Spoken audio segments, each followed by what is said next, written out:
তুই তোর জামাই কই? কোথাও তো দেখতে পাচ্ছি নে।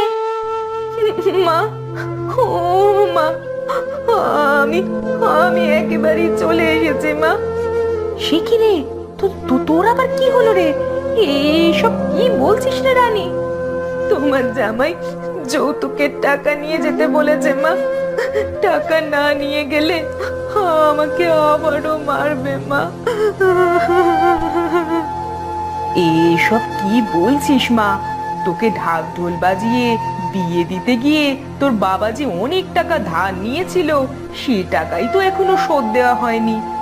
এখন আবার যৌতুক কোথা থেকে দিবে রে মা?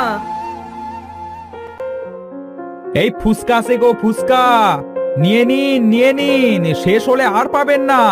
এই মজার মজার ফুসকা আছে, ফুসকা ফুসকা ফুসকা নিয়ে যান।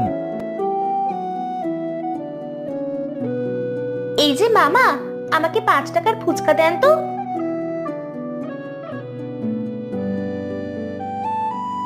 আমাকেও 5 টাকার ফুসকা দিও তো আদু। এই তোমার ফুসকা না খেলে আমার আবার রাতে ঘুম আসে না গো আদু। হ্যাঁ হ্যাঁ, দিচ্ছি দিচ্ছি, সবাইকেই দিচ্ছি।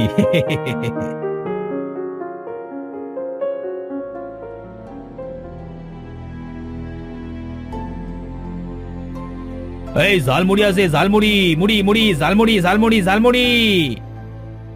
এই যে তুমি এত জোরে জোরে মুড়ি মুড়ি করছো কেন? হ্যাঁ, এই মুড়ি বিক্রি করতে এসেছো নাকি হাটে গান গাইতে এসেছো?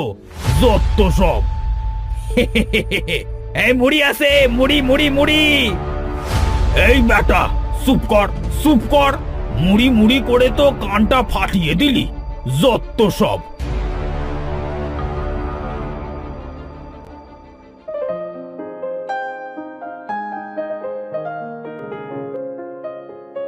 এই যে, এই নিন, এটা আপনার। এই দুটো ফুসকা বেশি দিয়েছি, হ্যাঁ খাবেন। না, এই আদুর ব্যাটার জন্য আমার আজকাল তেমন বিক্রিও হয় না। না না না না না, ওকে তো আরামে ফুসকা বিক্রি করতে দেওয়া যাবে না। এখন থেকে আমিও ফুসকা বিক্রি করব আর ওর ব্যবসার 12টা বাজাবো।